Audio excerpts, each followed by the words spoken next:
Hello again, Maggie here again for the second part of this episode of Thoughts from a Changing Mind. Thank you for being patient and coming back. Hopefully you did, came back. As I prefaced in the other part, this is more to do with some particular thoughts I've had in the last few months, which I haven't yet shared with you, so this is the opportunity. I mentioned about my journey physically down to Arizona and back, but something that's occurred to me very much over the last few months is that everyone in their life is embarked on some kind of journey. For some, it's what they regard as just a normal journey through life. For others, like myself, it may be a specific journey where things are changing fundamentally, and it's a journey through those changes. But we all have a journey that we're on, and we have to be understanding of the unique challenges with each of those journeys, and try not to get so focused on our own changes that we don't appreciate and respect other people's journeys and problems and things that are going along with it. It's also true that sometimes what we regard as things that are specific to us, in fact, are not necessarily so specific. For example, I mentioned that with all the work I've been doing on getting my house ready for sale, a lot of times I hadn't been too feminine as such. And as a result, I was getting to miss dressing up, becoming a little bit more feminine. And so much so that when I got back into being feminine, it actually came almost as an unnatural thing. And I think I may have mentioned this in the last video I did a few months back. It didn't necessarily change my view of what I wanted to be, but it surprised me on how unnatural it felt at first. It was not just like sort of riding a bike again. It took a while to get back into the swing of it, and I thought that maybe that was something that was unique to me. Well, it's only, funnily enough, when I was talking to other people about this, that in particular other cis females, that they said they feel exactly the same way, in that sometimes their life is so full of, for want of a better term, normality, that they don't get the opportunity to dress up or feel feminine or feel special or beautiful, and that they go through the same process, and that then when they do get the chance to do it, although they enjoy it, they sometimes can feel unnatural about it, in that it seems strange to them. And the fact that I've heard that was actually immensely reassuring for me, because it then made me think, well, okay, it's not something that's creating a doubt in me that maybe, something's not quite right and I'm not completely invested in it, although I honestly felt I was. It's just a normal part of when you can't be as beautiful as you want to be. Sometimes it takes a little while to get back into the doing that, being, in that kind of exterior, and actually feeling comfortable with it. So, like I say, it actually reassured me quite a lot when I heard that it wasn't just a unique problem to someone in my situation.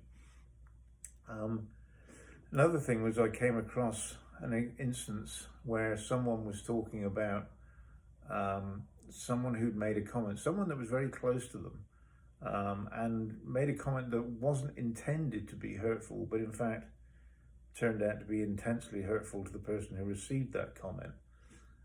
It was someone similar to myself who was still with their partner from before they transitioned. So it was a married couple, I believe. And they were being very supportive, and they were trying to work through the changes and so on. But apparently one morning, as this person was waking up, she was told, "Oh, look, it's alive."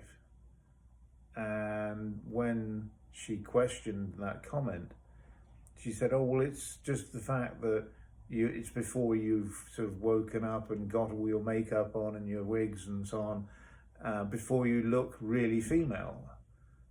And it was, to the person who received that comment extremely hurtful, in that she was referred to as an it just because she didn't look as beautiful or as convincing as a female. And I know I've referred in the past to, when I want to make myself look beautiful and everything else, as, creating the illusion. But what people don't understand is that sometimes, even despite your outward appearance, you're still that person inside, and you still want to feel that beauty in yourself. And it's a very fragile thing, and that if someone says something like that, even if they don't mean it to be hurtful, it can be intensely hurtful. Funnily enough, just after I discovered myself, I was with someone at the time who wasn't able to understand the changes I wanted to make.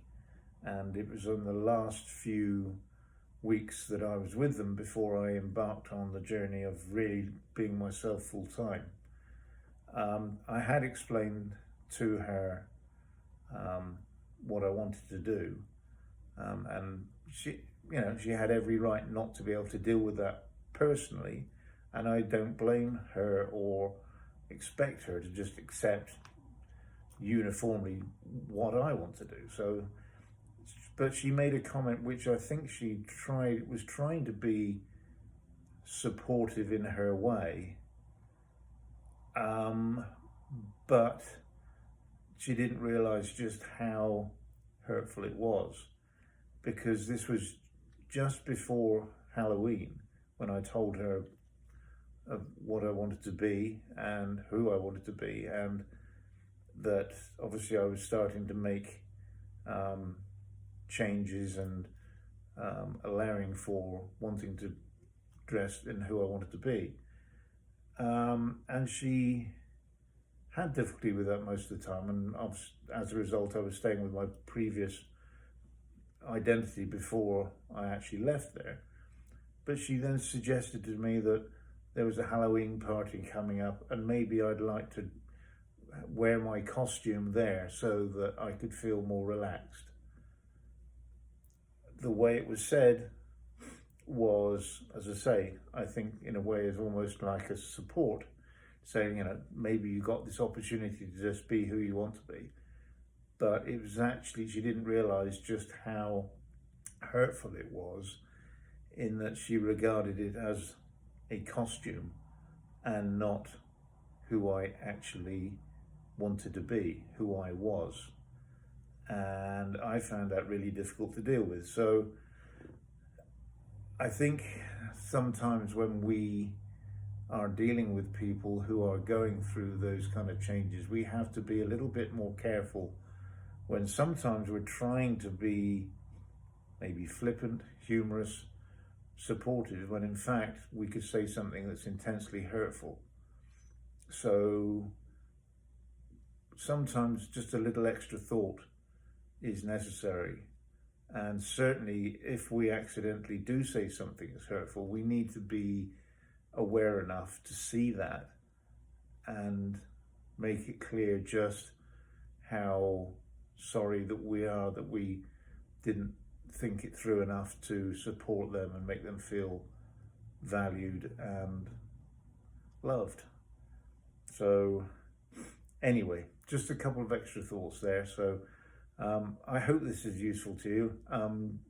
Any comments, please don't be afraid to leave them. Give it a thumbs up if you like it. Subscribe if you like to see these more regularly. And in the meantime, stay well, big hugs, and I'll talk to you soon. Okay, bye for now.